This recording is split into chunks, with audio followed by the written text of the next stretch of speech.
પોલીસે આ પરિવારોને એવું કીધું કે ભાઈ સવાર સુધીમાં તમે મકાનો ખાલી કરી નાખજો, તમારો સામાન લઈ લેજો.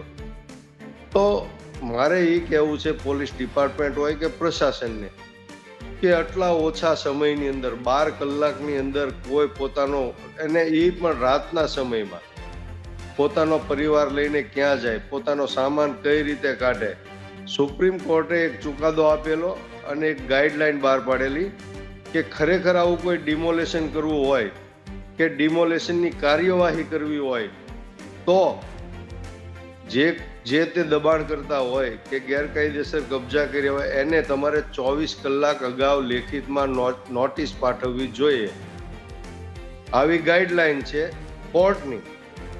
અને આ મેટરમાં પણ કોર્ટે સ્પષ્ટ શબ્દોમાં લખ્યું છે કે ખરેખર આ લોકોનો કબજો છે એ અનધિકૃત છે, એના પાસે કોઈ આધાર પુરાવા નથી, પરંતુ એ લોકોને સાંભળવા માટે, એ લોકોને પોતાની રજૂઆત કરવા માટે, એ લોકોને આગળ કાર્યવાહી કરવા માટે 15 દિવસનો સમય આપવામાં આવે અને એને લેખિતમાં નોટિસ આપવામાં આવે. પરંતુ ધાર્મિકભાઈ, જે પ્રમાણે અત્યારે તાનાશાહી ચાલી રહી છે, જે રીતે પોલીસ અને પ્રશાસન બળ પ્રયોગ કરી રહી છે, જે રીતે અધિકારીઓ મનઘડત અમાનવીય આવા ગરીબ માણસો ઉપર જુલમ ગુજારી રહ્યા છે, એ રીતનો જ આ ઘટના બની. અને રાત્રે કહી ગયા અને વહેલી સવારે અને કઈ એવું ગયા હતા કે અમે 11 વાગે આવશું. ધાર્મિકભાઈ, એટલે લેખિત નોટિસ તો આપી જ નહોતી, ખાલી મૌખિક વાત કરી હતી. મૌખિક કહી ગયા કે અમે સવારે 11 વાગે આવશું, પણ સવારે આવી ગયા 7 વાગે. 7 વાગે આ તમામ પરિવારો સૂતા હતા, આરામમાં હતા, અને એ લોકોને ઉઠાડીને બહાર કાઢ્યા, નાના નાના બાળકોને બહાર કાઢ્યા અને માનવ અધિકારનું હનન કર્યું. નમસ્કાર મિત્રો, એક વિડીયો ખૂબ જ ચર્ચાઈ રહ્યો છે. આ વિડીયોમાં રાજુ સોલંકી, ભાવનગરના કોળી સમાજના આગેવાન, માંધાતા જે સંગઠન છે તેમના અધ્યક્ષ, તે પોલીસ સાથે વાત કરી રહ્યા છે, રકઝક કરી રહ્યા છે. આ વિડીયો સોશિયલ મીડિયામાં વાયરલ છે, પરંતુ એક ઘટના કયા મુદ્દા પર છે, શા માટે આ દલીલ કરવામાં આવી રહી છે, આ તમામ બાબતે વાત કરવી છે. આપણી સાથે રાજુભાઈ પોતે જોડાયા છે. રાજુભાઈ, આપનું સ્વાગત છે ગુજરાત તકમાં. જી નમસ્કાર ધાર્મિકભાઈ. રાજુભાઈ, આપનો જે વિડીયો સોશિયલ મીડિયામાં વાયરલ થઈ રહ્યો છે, આપ પોલીસ સાથે વાતચીત કરી રહ્યા છો, વચ્ચે થોડુંક સ્વરૂપ આક્રમક થઈ જાય છે અને પોલીસ દ્વારા પણ બોલવામાં આવે છે, સમગ્ર વાત શું હતી? ધાર્મિકભાઈ, ખરેખર વાત એવી હતી કે ગઈકાલે રાત્રે લગભગ 10 પરિવાર, જે આ ભોગ બનનાર પરિવારો છે, એ લોકો મારી પાસે આવ્યા હતા, મને રજૂઆત કરવા માટે આવ્યા હતા કે રાજુભાઈ, આજે અમને સાંજે 6:30 પોલીસની એક ટીમ આવી અને રાત સુધીમાં, સવાર સુધીમાં તમારા મકાનો ખાલી કરી નાખજો. આ મકાનો ઉપર કાલે બુલડોઝર ફેરવવાના છે અને પાડી દેવાના છે, આવું અમને કહી ગયા છે. ત્યારે બધી હકીકત જાણી, સાંભળી, આ લોકોની રજૂઆત સાંભળી અને મેં લીગલ ટીમ સાથે ચર્ચા કરી અને રાતોરાત અમે લોકોએ આ જે મેટર જે બની છે, જે આ લોકોને ત્યાં આ લોકો રહેતા હતા છેલ્લા 50-60 વર્ષથી, ત્યાં એક ભડિયું હતું. ભડિયાની અંદર આ લોકો 2-3 પેઢીથી એના બાપ દાદાઓ ત્યાં નોકરી ઘટના છે. જી, કયા વિસ્તારની ઘટના છે રાજુભાઈ? આ સમગ્રમાં જ્વેલ સર્કલ ની બાજુમાં, ત્યાં અત્યારે જે જગ્યાની હું વાત કરું છું ધાર્મિકભાઈ, ત્યાં ભડિયું હતું અને ભડિયાની અંદર આ લગભગ આ તમામ પરિવારો નોકરી કરતા હતા, એના બાપ દાદા નોકરી કરતા હતા, 2-3 પેઢીથી નોકરી કરતા હતા. પરંતુ કોઈ પણ કારણોસર ભડિયું છે એ સરકારે હસ્તગત કરી લીધેલું અને એ જે ભડિયાના માલિક છે એ લોકોને સરકાર સાથે કોર્ટમાં મેટર ચાલુ છે, હાલમાં પણ ચાલુ છે, ગુજરાત હાઈકોર્ટમાં પણ મેટર ચાલુ છે, એવું મને જાણવા મળ્યું છે. ત્યારે એક ભડિયું બંધ થઈ ગયું, સરકારે જમીન હસ્તગત કરી લીધી ધાર્મિકભાઈ. ત્યારથી લઈને આજ સુધી આ પરિવાર ત્યાં રહેતો હતો, વસવાટ કરતો હતો. પરંતુ છેલ્લા ઘણા સમયથી સરકારે આ જમીન પોલીસ ડિપાર્ટમેન્ટને ફાળવી હશે અને ત્યાં આઈજી સાહેબ માટે આવાસ બનાવવા માટેનું પ્લાનિંગ હતું. આ છેલ્લા 6-7 વર્ષની વાત છે. ત્યારે પણ આ લોકોને નોટિસ આપી હતી અને આવીને કહી ગયા હતા કે ભાઈ તાત્કાલિક તમે બધું ખાલી કરી નાખજો, અહીંયા અમારે આઈજી સાહેબનો બંગલો બનાવવાનો છે. ત્યારે પણ મેં આમાં દરમિયાનગીરી કરી અને આ 10 જેટલા પરિવારો જે ગરીબ છે, મજૂરી કરે છે અને પોતાના પરિવારનું ગુજરાન ચલાવે છે, એના માટે મેં કોર્ટ મેટર કરેલી અને આજ સુધી આ કોર્ટ મેટર દ્વારા આ લોકો ત્યાં ટકી રહેલા અને સ્ટે મળી ગયેલો ધાર્મિકભાઈ. પરંતુ છેલ્લા 15 દિવસથી આ પરિવારનો સ્ટે પૂરો થઈ ગયો હોય એવું મને ગઈકાલે કીધું. પરંતુ મેં એમને કીધું કે ભાઈ સ્ટે પૂરો થઈ ગયો તો જે આપણા વકીલ છે એને તમે જાણ કરી અને તમારે પાછું આના માટે આગળ કાર્યવાહી કરવી જોઈએ. ત્યારે આ પરિવારોએ મને એવું કીધું ધાર્મિકભાઈ કે ખરેખર અમારી પાસે અત્યારે આ મોંઘવારીમાં, આ બેકારીમાં ખાવાના વાંધા છે. તો વકીલે અમને કીધું હતું કે ભાઈ 45,000 રૂપિયા તમે લઈને આવો તો અમે કરી દઈએ, પણ અમારી પાસે પૈસા હતા નહીં એટલા માટે અમે કાંઈ કર્યું નહીં. પરંતુ વાત એ છે ધાર્મિકભાઈ કે ખરેખર સાંજે 6 વાગે પોલીસે આ પરિવારોને એવું કીધું કે ભાઈ સવાર સુધીમાં તમે મકાનો ખાલી કરી નાખજો, તમારો સામાન લઈ લેજો. તો મારે એ કહેવું છે પોલીસ ડિપાર્ટમેન્ટ હોય કે પ્રશાસનને કે આટલા ઓછા સમયની અંદર 12 કલાકની અંદર કોઈ પોતાનો, અને એ પણ રાતના સમયમાં પોતાનો પરિવાર લઈને ક્યાં જાય, પોતાનો સામાન કઈ રીતે કાઢે. એમાં 4 કે 5 તો વિધવા બહેનો છે, ત્યાં એના પતિ ગુજરી ગયા છે એવી બહેનો રહે છે, નાના નાના બાળકો ત્યાં રહે છે, વૃદ્ધો રહે છે. આ લોકો ત્યાં વસવાટ કરે છે. એટલે મેં એને કીધું, સાંજે આશ્વાસન આપ્યું કંઈ વાંધો નહીં, કાલે કોઈ ડિમોલેશન કરવા આવે ત્યારે મને ફોન કરજો. એટલે ધાર્મિકભાઈ એ પ્રમાણે સવારે એનો ફોન આવ્યો 7 વાગે, એટલે હું 7 વાગે પહોંચી ગયો ઉઠીને તરત. એટલે પોલીસ ડિપાર્ટમેન્ટ ત્યાં હાજર હતું અને પૂરી તૈયારી સાથે જેસીબી બુલડોઝર લઈને જ હતા. એટલે સ્વાભાવિક રીતે મેં આગલી રાત્રે મેં મારા લીગલ ટીમ સાથે ચર્ચા કરેલી, આ બાબતે ડિસ્કશન કરેલું અને જાણકારી મેળવેલી. તો ધાર્મિકભાઈ મારા લીગલ એડવાઇઝર છે, એણે મને એવું કીધું કે ખરેખર આની અંદર કોર્ટે ચુકાદો આપ્યો છે ને, એ ચુકાદાની અંદર પોલીસની ફેવરમાં ચુકાદો આપ્યો છે કે સરકારની ફેવરમાં ચુકાદો આપ્યો છે. પરંતુ એની સાથોસાથ એક લિટિગેશન છે જે 2024માં સુપ્રીમ કોર્ટે એક ચુકાદો આપેલો અને એક ગાઈડલાઈન બહાર પાડેલી કે ખરેખર આવું કોઈ ડિમોલેશન કરવું હોય કે ડિમોલેશનની કાર્યવાહી કરવી હોય તો જે તે દબાણ કરતા હોય કે ગેરકાયદેસર કબજા કર્યા હોય એને તમારે 24 કલાક અગાઉ લેખિતમાં નોટિસ પાઠવવી જોઈએ. આવી ગાઈડલાઈન છે કોર્ટની.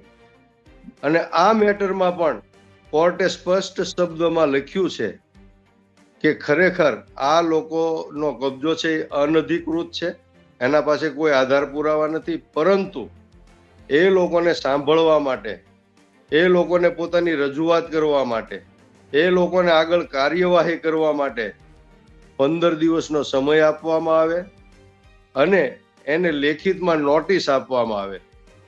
પરંતુ ધાર્મિકભાઈ, જે પ્રમાણે અત્યારે તાનાશાહી ચાલી રહી છે, જે રીતે પોલીસ અને પ્રશાસન બળ પ્રયોગ કરી રહી છે, જે રીતે અધિકારીઓ મનગઢત અમાનવીય આવા ગરીબ માણસો ઉપર જુલમ ગુજારી રહ્યા છે, એ રીતનો જ આ ઘટના બની. અને રાત્રે કહી ગયા અને વહેલી સવારે અને કઈ એવું ગયા હતા કે અમે 11 વાગે આવશું. ધાર્મિકભાઈ, એટલે લેખિત નોટિસ તો આપી જ નહોતી, ખાલી મૌખિક વાત કરી હતી. મૌખિક કહી ગયા કે અમે સવારે 11 વાગે આવશું, પણ સવારે આવી ગયા 7 વાગે. 7 વાગે આ તમામ પરિવારો સૂતા હતા, આરામમાં હતા અને એ લોકોને ઉઠાડીને બહાર કાઢ્યા, નાના નાના બાળકોને બહાર કાઢ્યા અને માનવ અધિકારનું હનન કર્યું.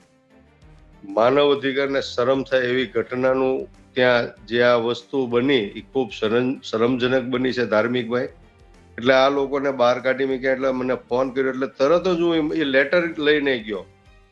એ જે જજમેન્ટ આવ્યું હતું એની કોપી હું લઈને ગયો. એ રાત્રે 12 વાગે મેં કરાવી નાખ્યું હતું બધું, અને મેં કઢાવી નાખી હતી પ્રિન્ટ એની, એટલે હું લઈને ગયો. અને મેં સાહેબને કીધું, અધિકારીઓને કીધું કે ભાઈ કાંઈ વાંધો નહીં, જો ગેરકાયદેસર છે અને કોર્ટનું જજમેન્ટ છે તો એ તો ડિમોલેશન કરવું જ પડે, પરંતુ આ લોકોને ન્યાય મળે, એ લોકોને રજૂઆત કરવાનો, આગળ કોઈ પણ જાતની કાર્યવાહી કરવાની એક તક મળે, એના માટે કોર્ટની ગાઈડલાઈન પ્રમાણે આમાં એક નોટિફિકેશન પણ છે.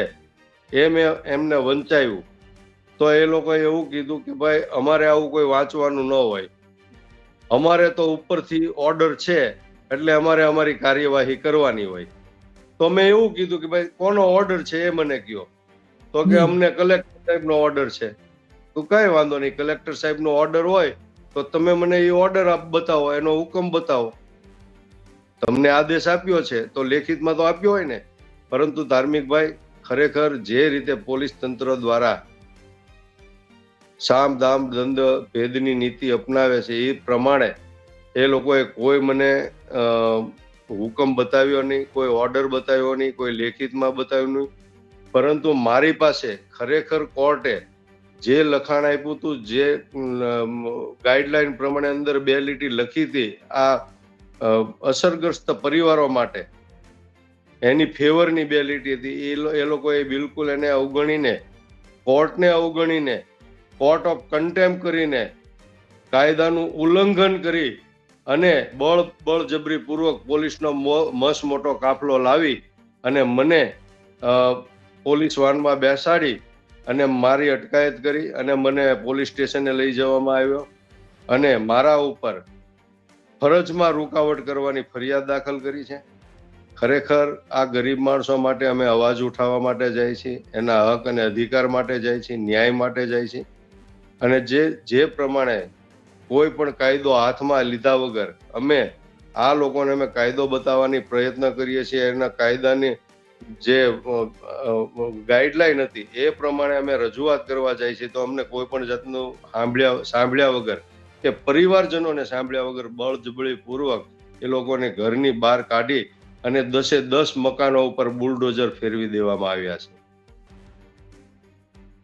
જી, વાત એ છે કે આપની અટકાયત પણ કરવામાં આવી હતી. આપની પર પણ કાર્યવાહી થઈ છે આ કેસમાં? જી, મારી ઉપર પણ કાર્યવાહી થઈ છે અને મારી પણ અટકાયત કરી અને મને પોલીસ સ્ટેશન લઈ જવામાં આવ્યો અને પોલીસ સ્ટેશન બેસાડી દેવામાં આવ્યો. ત્યારબાદ પોલીસે આ ડિમોલેશનની કાર્યવાહી કરી છે. મેં શરૂઆતમાં સવારે જઈ અને મેં આ પ્રમાણે જે કાયદાકીય રીતે કાયદાના મર્યાદામાં રહી અને અધિકારીઓને જે કાયદો છે એ સમજાવવાની કોશિશ કરી, પણ બિલકુલ આ લોકોએ કોઈ પણ કાયદો કે આ લખાણ કે જે ગાઈડલાઈન સુપ્રીમ કોર્ટની ગાઈડલાઈન છે, જે સોમનાથ હમણાં ડિમોલેશન થયું ત્યાર પછી સુપ્રીમ કોર્ટે આ ગાઈડલાઈન આપી છે કે ખરેખર કોઈ પણ વ્યક્તિનું મકાન કે કોઈ પણ પ્રોપર્ટી પાડવી હોય અને ડિમોલેશન કરવી હોય તો એ પહેલા એને 15 દિવસ પહેલા લેખિતમાં રજૂઆત કરવી. પણ આ લોકો કોઈ પણ જાતનો પબ્લિકને કે આવા ગરીબ માણસોને સમય આપતા નથી અને રાતોરાત ઓછા સમયની અંદર બીજી કોઈ કાર્યવાહી ન થઈ શકે કે આગળ તમે કોઈ હક અને અધિકાર માટે, ન્યાય માટે આગળ જઈ ન શકો, એના માટે થઈને ઓછા સમયની અંદર આવું બધું બળજબરી પૂર્વક અને બળ પ્રયોગ કરી અને તાનાશાહી કરી અને આવા ડિમોલેશન, ખોટા ફેક ડિમોલેશન કરી અને ગરીબ માણસોને હેરાન કરવાના પેતરા છે. અત્યારની સ્થિતિ શું છે તે બધું સાફ કરી નાખવામાં આવ્યું છે? ત્યાં અત્યારે બધું જ જમીનદોસ્ત કરી નાખવામાં આવ્યું છે અને ખરેખર એ લોકોના વાસણો, એના મંદિર, ભગવાનના ફોટા, એના ગોદડા, એના ઓઢવા પાથરવાના કપડા બધું જ મકાનની અંદર દટાઈ ગયું છે અને એનો સામાન પણ કાઢવા દેવામાં આવ્યો નથી. હવે એ લોકોને ત્યાં જમવાની પણ હવે કોઈ વ્યવસ્થા હતી નહીં, તો જમવાની વ્યવસ્થા પણ અમારી વીર માંધાતા સંગઠનની ટીમે આ લગભગ 35-40 લોકો હતા, એના માટે બપોરે અમે અમારી ટીમે વ્યવસ્થા કરી છે. અને ખરેખર આ લોકો ગરીબ પરિવારો ઉપર આપ તૂટી પડ્યું હોય એ રીતે એના બાળકો અત્યારે રજડી પડ્યા છે, રોડ ઉપર છે, રસ્તા ઉપર છે, એનો સામાન રોડ ઉપર, રસ્તા ઉપર છે અને બાળકો હવે સ્કૂલે કે કોઈ અભ્યાસ કરવા જઈ શકે એવી પરિસ્થિતિ નથી. આવનારા દિવસોમાં એની શું હાલત થાય એ એક વિચારવા જેવી વાત છે ધાર્મિકભાઈ. અત્યારના રાજુભાઈ, અત્યારના એ લોકો ક્યાં રહે છે? ચાલો, સવારના આ પ્રકારની સ્થિતિ ગઈ, આજે રાત્રે ક્યાં રહેશે લોકો? કોઈ અત્યારના ઇમરજન્સી સેવા ઊભી એટલે કરવામાં આવી છે?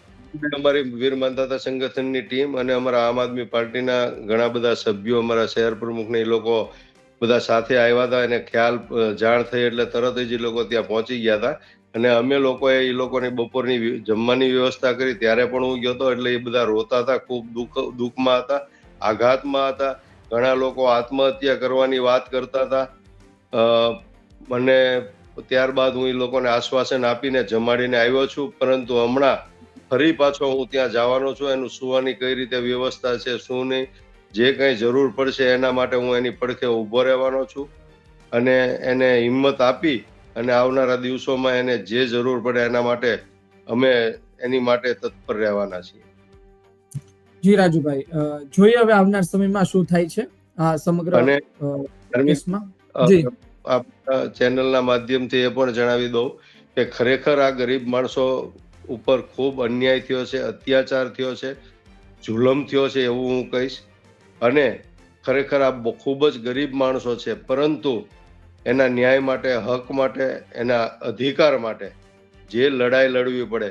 મેં જે અમારી લીગલ એક ટીમ છે એમના સાથે પણ ચર્ચા કરી છે. મારા કોળી સમાજના આખા ગુજરાતની અંદર અમારા કોળી સમાજના આગેવાનો છે, અને અમારી એક કોળી સમાજ સંઘર્ષ સમિતિ સમગ્ર ગુજરાતની એક નવી રચના થઈ છે. એમના સાથે પણ બધા સાથે મારે વાત થઈ છે, અને એ લોકોએ પણ આમાં તૈયારી દર્શાવી છે કે આ પરિવારને, આ અસરગ્રસ્ત પરિવારને જ્યાં જરૂર પડે, જે પ્રકારની જરૂર પડે એમાં અમે ઊભા રહેશું. અને આવનારા દિવસોમાં અમે આ અધિકારીઓ જેને દમન ગુજાર્યો છે, જે પ્રશાસન છે, જે કલેક્ટર સાહેબ છે, એણે ખરેખર આ જે ગાઈડલાઈન છે એની અવગણના કરીને આ ડિમોલેશન કર્યું છે, ગેરકાનૂની ડિમોલેશન કર્યું છે, ગેરબંધારણીય ડિમોલેશન કર્યું છે, એના વિરુદ્ધમાં અમે હાઈકોર્ટમાં જઈ અને રીટ દાખલ કરવાના છીએ. જી રાજુભાઈ, અમારી સાથે જોડાયા બદલ ધન્યવાદ.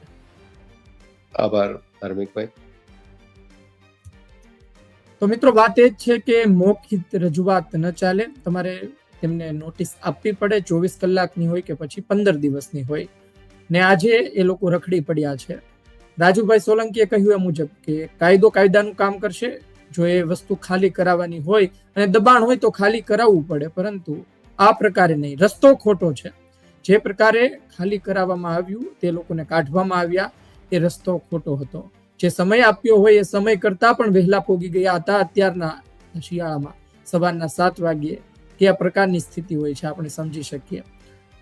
જે લોકો સાથે આ થઈ રહ્યું છે, હવે તે લોકો આગળના સમયમાં કઈ રીતે સર્વાઈવ કરશે એ પણ એક મોટી વાત છે. પરંતુ અત્યારના જે કાયદો છે તેને લઈને સવાલો ઊભા થઈ રહ્યા છે, અને જે પ્રકારના નિયમો બંધારણમાં લખવામાં આવ્યા છે, જે પ્રકારના નિયમો સાથે કામ કરવાનું હોય કાયદો અને વ્યવસ્થાની પ્રણાલી, તે પ્રકારનું જોવા નથી મળી રહ્યું. આપનું શું કહેવું છે કોમેન્ટ બોક્સમાં જરૂરથી લખજો આ સમગ્ર મુદ્દાને લઈને. આ વિડીયો પસંદ આવ્યો હોય, માહિતી પસંદ આવી હોય તો લાઈક કરજો, શેર કરજો. મને આપશો રજા. નમસ્કાર.